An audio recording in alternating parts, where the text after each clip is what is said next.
about this concept of single digit millionaire, the assignment was to turn in what you thought your hard skill was, okay? And almost every one of you did that. You turned in what your hard skill is. The question I kept having as I was reading the hard skill is, how do you monetize this skill at a very high level? Okay, it's one thing, for example, it's one thing for me to say I can speak. It's another thing for me to know how to get paid $25,000 to speak. Everybody see that? It's one thing to say I can write. It's another thing to be able to sell books. It's one thing to be able to say I can connect to people. It's another thing to say I use my ability to connect to people to generate this. So I really want you guys thinking, this is the biggest missing structure I see in so many people is, A, they haven't found their hard skill. And some of you, like a habit, I know one of you said you had these great habits, and that's good. The habits are good, but the habits is not a skill. Okay, if you got a daily habit of getting up and working out in the morning, if you got a daily habit of planning, if you got a daily habit of doing this, that's a habit. It's not a skill. So I want you to start thinking a skill is used to solve a problem for another person. If you're really going to monetize something, okay? So I'm going to go through the cycle for you, and then I'm going to go through some of your stuff here. When the concept of single digit millionaire is how to get your net worth between $1 and $10 million. Okay, that's the concept. And I would say my net worth is probably 5 to 6 million right now. Could be a lot higher if I started earlier, because I didn't really start until I was 31 years old, and I'm 43. So I've done that in 12 years. Could be a lot higher if I knew what I was doing from 20 to 30. Okay. So here's the cycle, and I want you thinking about this. Number one, we're going to develop a primary skill that is valuable. We're going to develop a primary skill that is valuable. It's very important. Valuable to whom? If I called you today and I said, Austin Graham, I'm going to pay you, what problem for me are you going to solve with your hard skill? Everybody see that? So I want you thinking, if money changes, like if I were to take the money out of my pocket and I were to give it to you, it was because you have a skill that I need. That skill can get me an increase. It can make me money. It can save me money. It can solve a problem for me. It can add some type of value or energy to my equation. That's why I'm giving you the money. Okay. So when you think about this, the first step is develop a primary skill. And many of you I know are working on that. And it has to be monetizable, by the way. The primary skill has to be monetizable. Like I can communicate. That's one of my number one skills, communication, the ability to connect to people. So now the question becomes, how do I monetize that message? How do I get people to pay me to communicate? How do I get people to pay me to get on stage? How do I get on the stage? How do I secure the stages? How do I create the stages? So in essence, the way I know it's a monetizable skill is it solves a problem for other people that other people would pay for. Everybody see that? Okay, now number two, once I know my primary skill, this is a skill that I being you, has to help another person solve a problem for them. Then I have to learn how to market that skill. Okay, in today's digital world, you can market your skill via Zoom, via Instagram, via Facebook. The number one way I market my skill is by getting in front of large amounts of people or getting in front of people. So for those of you that said you have the ability to connect to people and you're really good at connecting to people, okay, then how many of you are getting in front of groups of people at one time versus one-to-one? How many of you are trying to figure out ways to get in front of 20 people at a time, 30 people at a time, 40 people at a time, 100 people at a time, right? So the second step of the equation is once I have my primary skill that is monetizable, meaning it solves a problem for another person, I got to learn how to market that skill. I got to learn how to push that skill out to the market and let people know this is the problem I can solve. This is how I can solve this problem differently than anybody else that's out there. Okay. Now, here's 4 ways that I have marketed my skill. Free, meaning if you called me today and said, look, I can put you in front of 500 people in Utah. Will you come out here, coach? You know what I'd say? Absolutely. Because I know if I get in front of those 500 people, roughly 16% of them are going to be interested in a product or service. I could turn that 500 people into, I'm going to say, at least $200,000 of revenue. Okay. So would I take it for free? You better believe it. So I have marketed my skill by saying, like one of my number 1 strategies right now is I'll tell a team, look, do you have a team meeting every month? Yes, I do. What time is it? How many people there? Okay. I'll come do one team meeting at no cost. I'll waive my speaking fees to get in front of your team. Cause I know when they put me in front of those people, if I can communicate effectively and prove to them that I can solve a problem for them, they're likely to sign up for my coaching programs. So the free becomes monetizable. And I would much rather take a meeting with 20 people versus 1 person. I'd much rather take a meeting with 1,000 people versus 1 person, right? So think about it. So number 1, I do things for free. Number 2, the power of association. This is very important. You need to be partnering with people. You need to be getting close to action. You need to be getting close to energy. You need to be getting close to power sources. I think about how much money I've made in my lifetime by being connected to Grant Cardone, Brad Lee, Tim Story, Tim Grover, Ed Milet, Sam Taggart. Like I think about how much money I've been able to generate through association with other people. Too many people don't understand that the number 1 thing we can do is we need to be partnering with people. We need to be creating synergies between people. We need to be leveraging networks of people. We need to be getting close to people. Okay. Number 3, volunteering. I'll show up. I'll help. I'd like to get involved. I'd like to be close by you. I'd like to I'd like to shadow you for a day. I'd like to be invested in you. I'd like to do something with you. Okay. And number 4, working the muscle.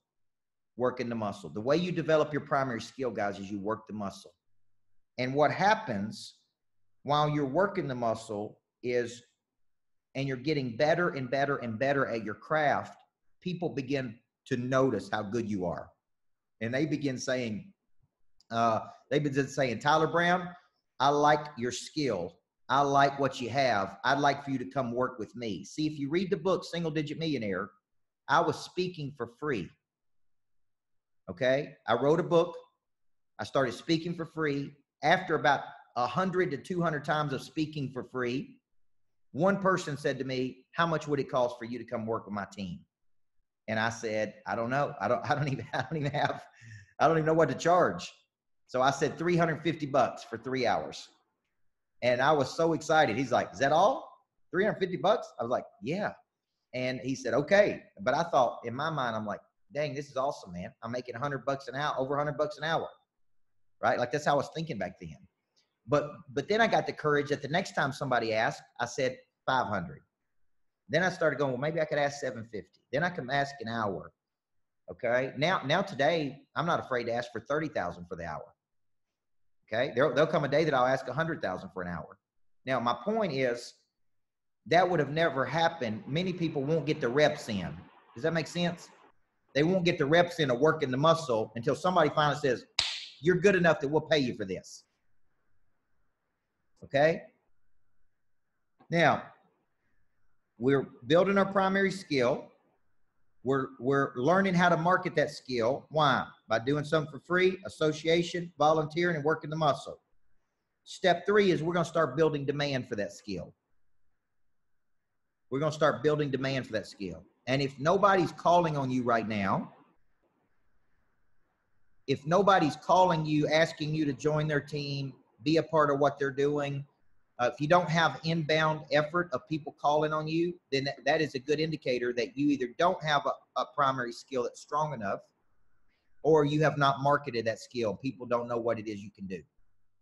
People have no idea what you can do for them, okay? Because there's no demand for the skill. So the third thing I got to do is I got to build demand for my skill, okay? And I'm asking, what problem does it solve? Okay, what problem does it solve? What problem does it solve? Now, let me give you some examples. Hey, good thing I got a copy of my own book right here, guys. Right now, here on page 18 and 19 were notes that I made for you. I'm going to give you some examples. Okay, remember, early on, Cardone was a salesman. That was his primary skill, learning how to master selling. Zuckerberg was a coder. Milet was a master at building teams. These are their primary skills. Everybody understand this? Grover's primary skill was coaching, right? Okay. Jordan was a star basketball player.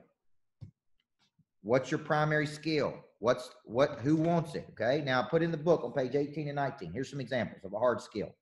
I can generate thousands of dollars thousands of leads through building ClickFunnels. That's a hard skill. I can solve complex problems every business faces daily. That's a hard skill. I can build retention in your clients. It causes you not to lose money. That's a hard skill. I can get underperforming sales teams to perform at a much higher frequency. Now, where's Nolan at? Which one is Nolan? Is that you? This is me. All right. Am I pronouncing your name right, Nolan? Yeah, that's it. That's it. All right. You put in your notes to me. After long consideration, asking people what to do best, I figured out my hard skill is developing efficient teams. You feel like that's your hard skill? Yeah. Okay. How are you currently monetizing that skill? Currently not. I landed a job that I was recruited from another company because, long story short, through association, I know this guy and I worked really well on his team. I helped boost up morale, I helped boost up a lot of things on the team, and he reached out to me later down the way, and now I'm at a job where I make more money than I was doing before. But I'm not monetizing it though. Okay. All right. Now, this is very important because to become a single-digit millionaire, if he has this skill of developing efficient teams, but he's only doing it for one team, he may be able to generate a lot of money. Like, I don't know how much they'll pay you for you to build efficient teams. Like when I was coaching high school basketball, they would only pay me $60,000 to develop that team. Everybody see that? Mm-hmm. Then I started going, what if I developed 10 teams at a time? And each team paid me $10,000 a month. Now I'm making $100,000 a month using my same skill of developing teams. Or what if I had one client that would pay me $100,000 to develop their team? So what Nolan needs to figure out here is if this is truly your skill of developing efficient teams, you need to be writing blogs on it. You need to be writing a book on it. You need to be doing podcasts on it. You need to be packaging up and letting people know. You need to be telling other people, hey, one of my skill sets is I developed, let me give you some success stories of how I took this underperforming team and turned them into an efficient team. And I could do this for your team too. Like you got to package up your special and sell your special. Everybody see that? You got to find your special, you got to package your special, and you got to sell your special. And then you got to sell it at a very high level. So if this is your deal, you analyze, you encourage, you bring out the best in people. Those are all great skills. If it were me, I'd be thinking, how many different ways can I get paid building efficient teams? Do you know how many non-efficient teams are out there, Nolan? They're everywhere. Most teams are non-efficient. Most teams are underperforming. That's why a guy like me has work all the time, because there's so many underperforming sales teams in the world. Mm-hmm. I can call on a company going, hey, you hitting your sales goals? No, we're not. Do you have a good 7-touch follow-up? No, we don't. Do you have a good explanation of service? No, we don't. Well, if I could help you with those things and we could generate $2 million more, hey, would you mind giving me about 100,000 of that? Oh, no, not at all. Okay, great. Let's go ahead and schedule a meeting. Matter of fact, I'll come over and do one for free if I could just get in front of your people. And if you like me, then we'll sit down and talk about it. Everybody see my strategy here? Yeah. See, okay? So good. So let me give you some more hard skills. Then we're going to go through some of you guys. I can build world-class operations units. Do you know how valuable it is to be able to build world-class operations teams? Like I went to a mortgage company once and I was trying to sell them a big coaching package. And I sat down with a CEO, and here's the first words out of his mouth. I'm not spending one penny on my sales team. He said, because they have had so much sales training and they don't do it. So I'm not spending any money on them, but I will spend money on my operations team.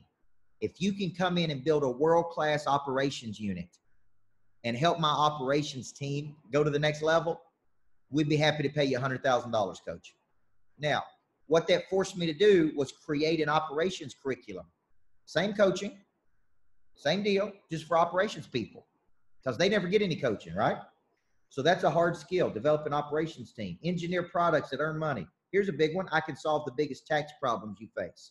I can create revenue daily with multiple strategies. I can build a culture of performance. I create atmospheres of success. I can build $1 million follow-up. I can create massive referrals for a company. These are all hard skills, guys. So when you're thinking about your hard skill, once you have your hard skill, you can take that skill around the world to different things. And I wrote down in my notes, I'm coaching call centers right now, okay, on developing culture. I'm coaching doctors on how to drive referrals. I'm coaching insurance companies. I'm coaching mortgage people, real estate, daycare centers, like it don't matter. Door-to-door salespeople. Once you find your hard skill, you can sell that hard skill to everybody, okay? So let's go around the group. I'm going to ask a few questions. Austin, how do you feel about your hard skill based on what I'm saying? So, that's a good one, because my skill, I feel like, is being able to connect well with people and make them feel very comfortable. They trust me.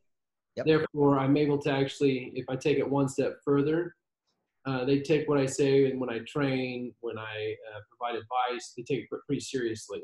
Okay. My wife was saying that, what she feels one of my primary skills is education or training. She feels like I'm really good, and I kind of see it a little bit. She feels like I'm good at taking a concept and dumbing it down so that most anybody will understand it and want to implement it. Okay. All right. Now, those two together, and that's a powerful combination. But by itself, just being able to influence people, that's a hard thing. I feel like, from what you're saying, to say I'm going to go out and market that skill, yep. Right? Now, it is a hard skill to be able to take complicated things and make them simple. Yeah. I think the best financial advisors take complicated things and make them simple.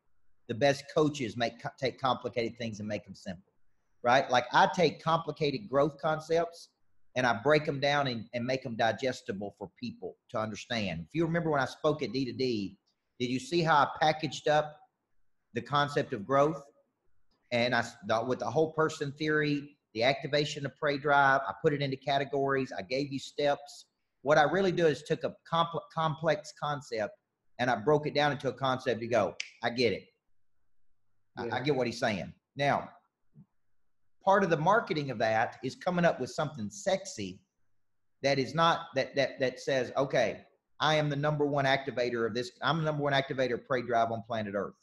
And this is what prey drive is, versus just saying you should get more motivated, or you should activate your drive, or you got another gear. Like I had a business coach once that taught me you need to learn how to position by concept, meaning create an incredible concept, okay, and then package that concept up and sell the concept. Single digit millionaire is a concept. Person of interest is a concept. Prey drive is a concept. $1 million follow-up is a concept. Now, each concept solves a different problem for people. Okay, I did a webinar yesterday for 600 real estate agents. We gave them my $1 million follow-up system and a day with me for $49. Out of the 600 that were on the webinar, 192 of them took action. That's a very high number of people that took action right then. That's almost 200 out of the 600. Everybody see that? But if I didn't have the follow-up system and I didn't have the book $1 million follow-up, I don't have anything to give them. I mean, I don't have any bait. I don't have anything, right? So when you're thinking about your hard skill, you got to think, okay, how could I package this up? Who would want to buy it? Who would pay me for this?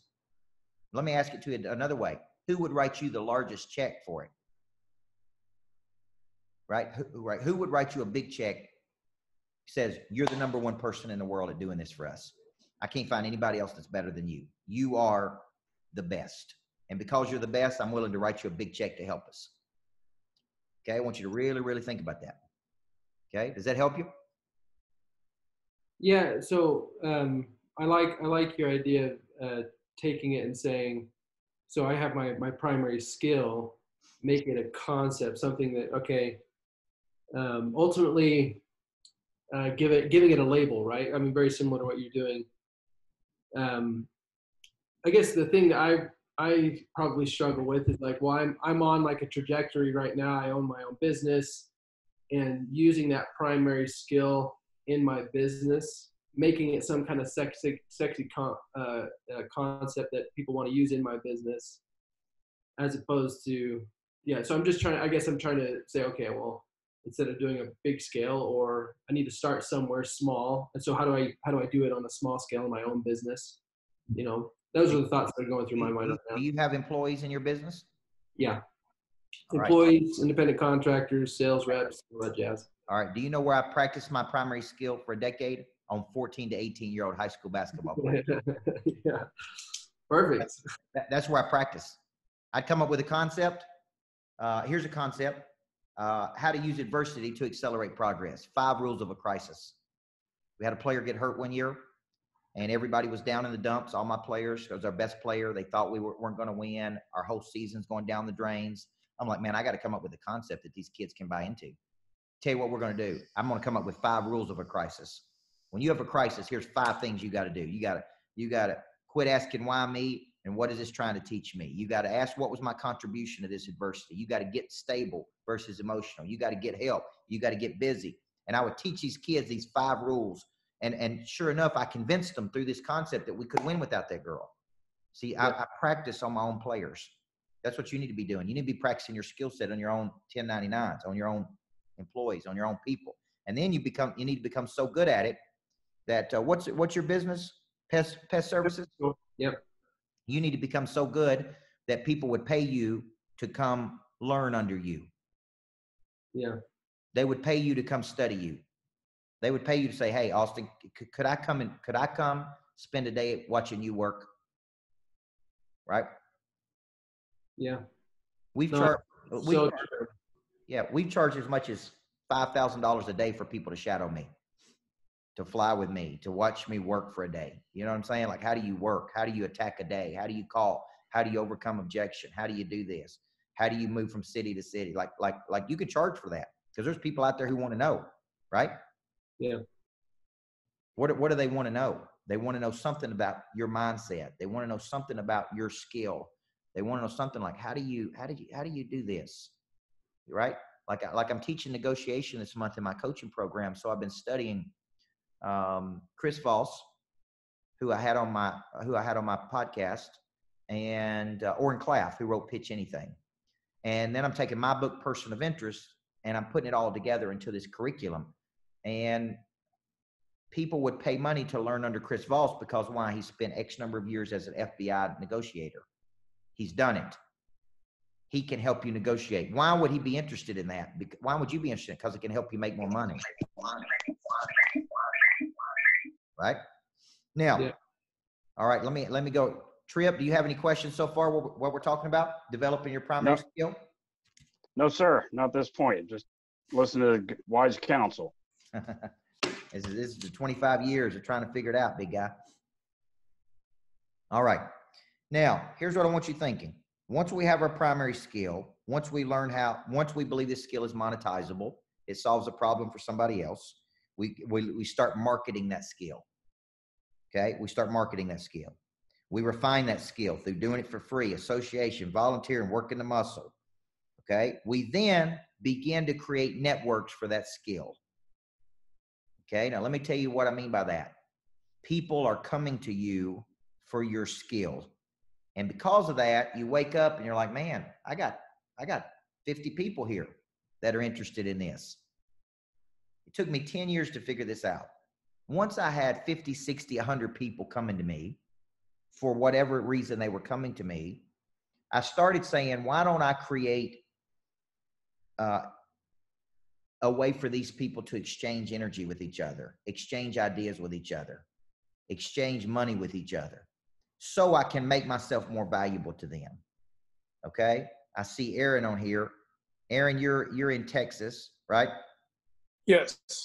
And Aaron came to one of my events in Houston, Texas a few weeks ago, and there were at least 5 people there who had a net worth between $20 and $40 million, including Johnny Caraba, who founded Caraba's Restaurants, famous Dr. Stephen Hotze. What I did is I just created a little event. And I called Johnny Caraba and I said, man, I want to do something at your restaurant. I want to bring successful people from Texas together. I'm going to say a few words for 15 or 20 minutes on my new book. Let's feed them some appetizers and give them some wine. And we let them exchange with each other. Now you say, why is that important? Gives me a chance to get people excited. Gives me a chance to reignite my base. Gives me a chance to do more deals. Gives me a chance to pitch more products. Gives me a chance to, right? Like that's a network. Now I'm creating just a little exchange. It was a little event from 4 to 6. Probably had 20, 25 people there. But there was good energy. There was good mojo. And from that, we're going to pick up business. Okay.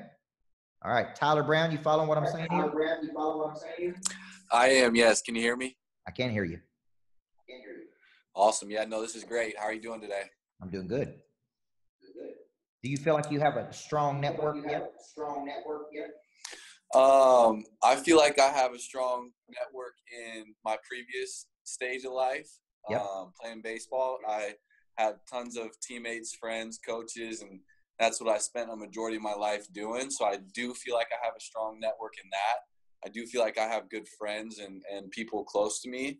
But as far as business goes, at this exact moment, I'm kind of stepping into something new, which is door to door. I just finished my first year, and I would say my network is not where it should be.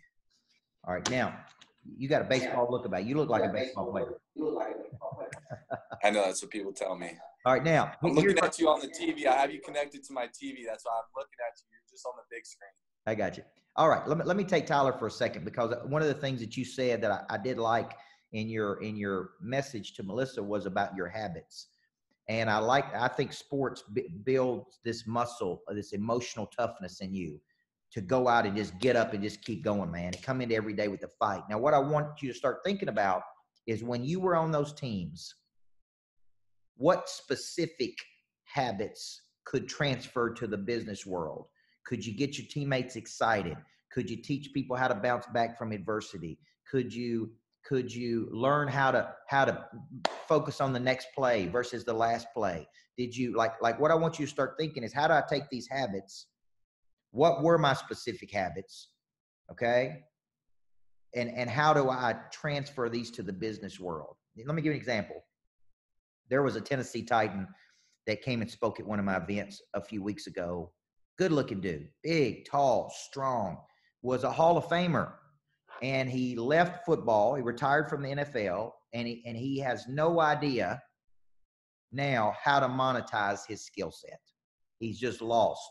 So he went into being a financial advisor, but he don't really. It's like he spoke, and I'm like, this dude he hadn't found his voice, man. He hadn't figured out how to take 12 years in NFL and take it outside of the NFL and put it into another arena that he can make money with. So he seemed lost and confused, and he looked good, right? Like he looked good, but he didn't have this conviction and skill set about him. I'm like, man, I'm not giving that dude my money. I mean, I could tell he don't have any conviction about it. So you really got to think, once you have the skill, you got to build the network. Now, once you have the network, which is why you need to be doing things like this, why you need to reaching out to successful people, why you need to be hanging out with people that are going places or doing things, is you need a rhythm and a flow with these people. You need a consistency in your life. Okay. Like Tim Grover and I talk every week. Tim Story and I are doing events with each other, right? Like I'm in their face every week. We're doing something together. There's a frequency to the network. They're introducing me to new people. Those people introducing me to new people. You need 25 influencers around you who can introduce you to new people. You need to be going back to people that you've been successful with and asking them. I went back to Sam Taggart, and I'm like, what can we offer your people that's a product for you and I? For the people that don't buy the $50,000 package, what can we offer them? What can we offer them that has Coach Burt? If they like Coach Burt, they like you, what can we offer? Okay. You need to be massaging the network. You need to be coming back at it again. Okay. Now, here's the biggest mistake people make is they don't dig in and they don't optimize the network. They don't dig in and optimize the network. Most of my days are spent, I call it banging, nudging, inviting, banging on people, touching base with people, loving on people, following up with people. I'm trying to optimize the network. And I may call, let's say that Tyler has a company that has 50 people in it. I'm going to be calling Tyler going, hey man, how can you introduce me to those other 50 people in your network? Okay. How do you take one person and turn it into 50 people? How do you take one relationship, turn it into X number of people? This is how you need to be thinking. So I did an event on Friday in Dallas, Texas. And the guy who put on the event has 50 insurance agents in him and a partner. And as soon as I was in the office on Monday, the first thing I did was, hey man, how do I get in front of all 50 of your people? What can we do for all 50 of your people? How can you help your partner get in on the coaching program? How can I help them be better? I'm trying to maximize and dig into this network. Every deal you do should be worth 6 deals. You should get 5.7 referrals from every satisfied person you work with, but it ain't gonna happen if you don't engage with people, if you don't get in there and dig in with people. Okay, now let me just give you an example. I offer mentoring to how many people a D2D? 25 people, right or wrong? 472 people text in that said they wanted to be mentored. 472, right? I said, all you got to do is one thing, be on one webinar and I'll consider mentoring you. Look at how many people have showed up out of 472. Right or wrong? This is what I see every day, guys. People ain't serious. You can't be halfway in and halfway out and expect to get something great. If you're going to be in, you need to be in. Okay. If you want to learn from somebody, then you need to show up and learn from them. You don't need to kind of be there. Okay. So what I'm telling you is this is a big problem with our society today is people have access to networks, but they don't utilize them. They don't dig into them. They don't go deeper with them. They don't have a frequency to them. They don't follow up with them.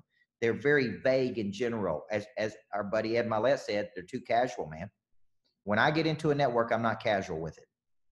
I'm going to get in there. I'm going to dig in and I'm going to extract every piece of value I can out of it. I'm going to be like a stone cold killing machine. I'm going to get right up in the middle of it and I'm going to call and text and work and follow up and try to engage with. Right? And I'm going to try to put deals together. I'm going to try to create new opportunity. I don't even know what all the opportunity is going to be, but I'm definitely not going to be casual with how I work the network. Okay. Now I'm going to stop right there. I'm about to take some questions because I'm trying to just coach you through this concept. Develop a skill, decide who will pay for the skill, begin to push that skill out into the marketplace at a higher volume, meaning get it in front of more people. Work it for free or whatever you got to do to get in front of people so people can say, you're good. I'd like to monetize this skill. Start to build your little network. Have a high touch and high frequency with that network. Like my coaching program has, I think, 770 something people in it. Here's the best thing I can do, man. Engage with those people like crazy. Every Monday, I do an accountability session. Every Tuesday and Thursday, I'm in the private Facebook group. I do X number of live sessions. Why? Because I need to engage with people. I can't just let people be out there in la la land. I got to engage. So where do we think we're missing? Where do we think we're missing here? Okay. Let's see. Alex Ross, is that you? Yep. What's up, Coach? All right. Where in this equation right now are you missing? Primary skill, build demand, build network, have frequency with the network. Where are you breaking down? For me right now, it's building the demand. Being able to make my primary skill worth more to others. I think that's the biggest issue I would say that I definitely need to focus on. Now, last night I was on closer school with Brad Lee. Brad Lee's one of my buddies that founded Lightspeed Virtual Training. Cool guy. He's going to be on this cruise with me. I'm speaking on tomorrow through the weekend to the Bahamas. And they were throwing objections to me. They were throwing objections. What if this don't happen? Because that's what it's all about, closing. And there was no objection they could throw at me that I couldn't meet and overcome. And it was because I have a formula. I have a formula in how I handle objections: listen, acknowledge, isolate, validate, challenge. That's my formula for overcoming objections. Now, is that a skill, overcoming objections? Yes or no? Yes. All right. What if I would tell you, though, that I didn't grow up as a salesperson. I grew up as a basketball coach. I acquired that skill. And the reason I acquired that skill is because of my primary skill of communicating and coaching. I have such conviction about me that when somebody objects, which is opposition of thought, I'm able to meet that objection with certainty because of my number of reps that I've taken in my life. Does that make sense? So Alex, when you're working, you say, I can't build demand. What would you say your primary skill is? Just tell the group. I have it right in front of me. Yeah, I think my primary skill is being able to communicate effectively and making people feel comfortable right off the bat. That's why I've been able to, build success in the door-to-door industry. I've been able to recruit, this year I got 50 guys on my team underneath me. Been able to recruit a network and network through them really well. Good for you. So yeah, it's been incredible. All right, I'm gonna throw a curveball at you. Well, let's see if I'm ready for it. Tomorrow you walk in and the door-to-door industry is over. There is no more door-to-door industry. You have to pick up your primary skill and take it to another arena and make money with it. How would you take your current primary skill, pick it up, and take it somewhere else? How would you do that? What would you do it? I know I've chatted with you. Similar to you, I'm not a sales guy by heart. My heart and soul is actually in counseling and social work. My primary goal in life is to develop actually a ranch for youth and boys and girls that need that counseling, whether it's drug and alcohol addiction, whether it's abuse. There's so many different things out there that the world needs. And to be honest, that was my focus with this, is I want to be able to build, ranches and facilities and places where people can come and change their life. And by being able to develop that network and develop that skill, is going to be able to flow over into that as well. And that's honestly where I'm trying to focus this whole webinar, this whole series, is to build not only the door-to-door industry, but to build that job that I want, in the future. I like that. I think that's great. It's noble. I think it's needed. Here's what I would tell you. There are people out there who are doing this. The best thing you could do is go study who's the best person in the world doing it. That's what you need to know. Mm-hmm. Right? When I was 16 years old or 15 years old, I went to the Broy Hill Leadership Academy, and it was the best. It changed my life. Got me away from my family. I had to get around other kids. I was nervous. I never been away from my family. I had to bunk with strangers. Had to go through this real tough leadership camp where they taught me leadership every day. It's one of the best things ever happened to me. And it was at a big ranch. Okay. It was at a big ranch. So for you, what you got to do is work the muscle. I'd like to come and volunteer here. I'd like to study here. I'd like to learn here. I'd like to pick the brain of the #1 person in the world who has these ranches for kids that can do these things. Like, that's how you need to be thinking. How do I get around the person who's doing it at a very high level? Okay. 100%. Thanks, Coach. All right, Tyler, where we at, big guy? Hey, tell your wife they ain't no making out on my thing here. Don't worry, none of that. I'm just kidding with you. Where are you thinking? Where's your missing structure? Yeah, I was actually thinking of that. The main thing I'm thinking, so I've identified my primary skill as in motivating people, motivating teams, basically kind of like some of the others that are said, but basically getting people to trust me and motivating them to achieve their best. And I'm just trying to think how I could develop that and market it and basically sell it, because I'm door-to-door industry also. I'm out knocking doors. Ultimate goal is I want to become an optometrist and do charity trips, but how do I take that skill and market it and make it as me as a provider of it, basically? Yeah. Well, if you're going to be an optometrist, you're going to have a team. You're going to motivate. Like a lot of what I do in the world is motivate teams to perform at a higher frequency, to generate more income, to generate more money. So there are people out there that get paid a lot of money to motivate teams and do that. Now, if you want to have your own optometry business, you can do it within your own team. Have the number one optometry business in the world. Take money from the primary business and do charity work with it, with the excess cash that you're making from the primary business. So then how do you develop that skill to the point others start coming to you? Because obviously there's tons of other people out there that do motivation and stuff like that. How do you make yourself valuable enough where people start coming to you for it? You got to take the skill out like I did. I spoke at I call it the rubber chicken circuit. Do you know how much bad chicken I have eaten in my life at Rotary clubs, exchange clubs, college events? Like, do you know how many times I've spoken? I spoke one time to a group in West Tennessee that was, the average age was 78 in the group. I didn't know if they were dead, alive. They didn't even look at me. I finally got so mad, almost got as mad as Milet did at D2D. I got so mad. I'm like, are y'all alive? Are you dead?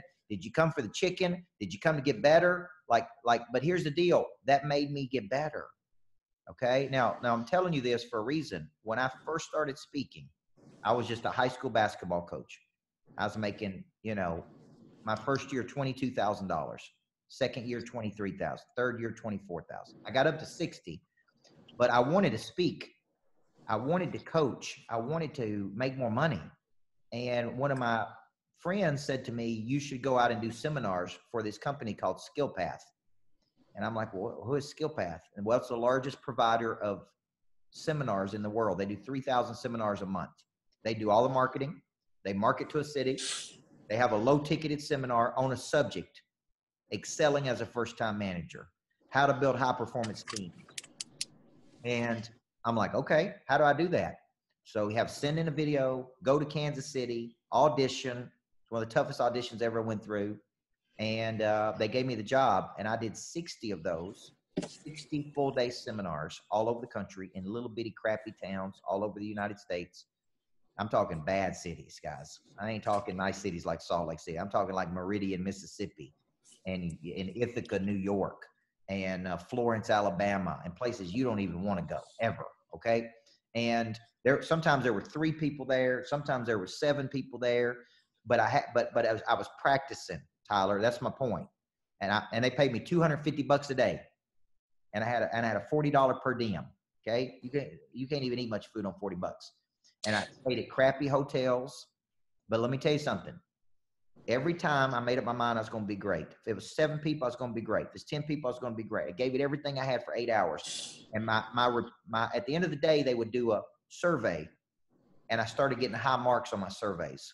I like his energy, I like his methodology, I like his cadence. And then they started putting me in big cities. Atlanta, New York City, Boston. And then I started going from 7 people to 400 people. Then I had 400 people. Why? Because I got in the game. So that's what I'm telling you, Tyler. You got to get out there and practice your skill in front of people. You got to tell people about it. Hey, can I help you for free? Hey, can I volunteer my services? Hey, can I show you how I do this? Anywhere people will have you, you need to go do it. Everybody with me? All right. Does anybody have any questions for me? We're progressing through the book. If you hadn't read the book yet, this stuff ain't gonna make any sense to you. Okay. Okay. And if you truly want to be a single digit millionaire, our goal is to get to double digits, but first we got to get to single digits, right? And once we get to single digits, then we can start talking about how we get to double digits. But I'm showing you the path that I used. Primary skill, build demand, build networks, create structures of exchange, get in those networks and suck out the opportunity. And I mean, follow up like crazy. Stay in people's faces. Right? Stay in their faces. Are there any questions? Okay. All right, go ahead, Austin. Let me unmute you there. Can you unmute yourself? There you go. Hear me now? Okay. So I love this stuff. Thank you. My biggest thing that I think I struggle with in developing that primary skill is I think we all go through times of intensity where we're really good, really efficient, really proficient, and then we go through times of lack of consistency and Well, that's the thing that when you were talking about prey drive, I think there's a big need for prey drive in order to really develop that primary skill, right? Because you have to want it so bad that other things get put to the side that you're actually developing that. And that's where I think I struggle the most is that consistency with that prey drive and constantly wanting to get after it and say, yeah, no, that's my. I get distracted ultimately with things that, and I kind of said this in my when I wrote to you is to the point where I have such a high prey drive about my primary skill that other things I can push out of my wheelhouse. I can give it to this person, that person, and I can just focus on what I'm really good at instead of getting sucked in and distracted by other things that I don't know, that get in the way. So I'm more curious to know what did you go through the same process? How did you overcome that kind of that pull away from your primary skill to just sometimes just the day-to-day crap that you have to do? Yeah, I want to put this in a For cycle. me, it's owning a business. I mean, I there's just fires that come. It's hard sometimes to just say, no, I'm going to stop calling. I need to stop answering my phone. I need to just, All right, I want to put this in a cycle for you. And if you're married, I'm married, been married for, I don't know, 7 years.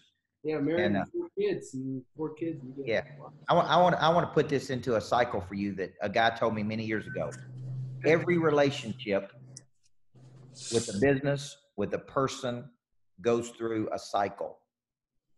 Passion, in the beginning, is fire, energy, passion. You start your business, you're excited, you're enthusiastic. Then it becomes a point where it's a duty to you. You're obligated, right? It's like, man, I'm obligated to this. I got to do this, and I got to do this, and I got to do this. I don't really want to do it, but I got to do it. At some point, every relationship feels like a burden. But then it comes back to commitment. Passion, duty, burden, commitment. And then you remember, this is why I'm in this relationship, because I committed to it. And I'm going to have a long obedience in the same direction to it. I could tell you guys in the first 7 years of my marriage, I've gone through every one of those. And my wife and I have a deep love for each other. I've gone through passion periods. I've gone through periods where it's like, dang. I've gone through periods where I felt obligated. I've gone through periods and then I come back home to this concept of commitment, man. I've committed. And I think your business, your prey drive is going to have that. There's going to be moments where it's like, man, this is incredible. Okay. What you saw me do in Utah is the funnest thing I get to do. Be Coach Burt, be on stage. But let me tell you something. Running the kind of business I do is a complete grind. Trying to convince people to spend money on coaching, making 160 calls a day, in there trying to get people to make a decision, keep people enthusiastic, keep 1,000 people at a time motivated. Like, man, it is a huge grind. And there's days I'm like, man, what in the world am I doing? Like, this is so hard. Like, why don't I just buy real estate and make all my money there? Like, why am I doing this? Like, this is crazy. You know, we had a person bought a $49 ticket yesterday and then wanted to cancel the $49 ticket. We got credit cards that are declined at $10. You know, I offer a special once for $10. We had all these people sign up on it. I bet we got 30 declined credit cards a month at $10. $10 a month. And I'm sitting there like, what in the world, man? What's wrong with people? So I feel you here. And I ask myself, how do I stay motivated? How do I keep my prey drive high? How do I clear the mechanism? And it has to do with, I push these things, I put big goals out in front of me, and I surround myself with really big time people. Like this weekend, I'm going to be in a cruise with big time people. Me, Brad Lee, Doug Wood, Jonathan Hall. These are people that are all doing big things in the world. And I guarantee you, they're going to remotivate me. They're going to re-inspire me. Listen, here in Milet and Salt Lake City inspire me. I mean, talking about being too casual, that activated my prey drive. So I think for you, you got to constantly feed yourself, and your confidence and your passion needs it's very hungry, needs to be fed a lot. That's what I would tell you. That's how I reactivate it over and over. I like that. I can actually see times it's like, okay, that was that event, or you know, something that happened in the business where I was like, oh man, that was a great day, and that like shot for the next 3 days, testosterone, whatever you want to call it, getting up and super motivated to get stuff done. Yeah. And then it dies. It kind of you kind of go, oh man, I got to finish this project and this project and this project, and you kind of get like this lack of motivation to kind of get things done. Yeah, I feel you. And I think every business, no matter how much you love it, I think every business, no matter how much you love it, it's going to have that. Yeah. I tell people, professionals don't listen to their feelings. Amateurs listen to their feelings. Don't let your feelings will lead you wrong almost every day. Okay, they'll tell you. Great question. All right, guys, been a great day. Thank you for being coachable. We're going to do this on Wednesdays. Okay, we're going to do this on Wednesdays. I think I'm going to be somewhere else in the world next week, and I may be speaking during this period. So probably what I may do is pre-record and send it to you, because I think I'm speaking at 4 p.m. next Wednesday somewhere. But we want to make sure you get every week you're getting fed this content. I like the Zooms better than the GoToMeetings because we can see each other. So hopefully this is helping you. Make sure you're reading the book, Single Digit Millionaire. Go through it. I promise you it will help you perform at a higher frequency, okay? All right. You guys have a great day. God bless you. Thanks, Coach. Thank you. Thank you.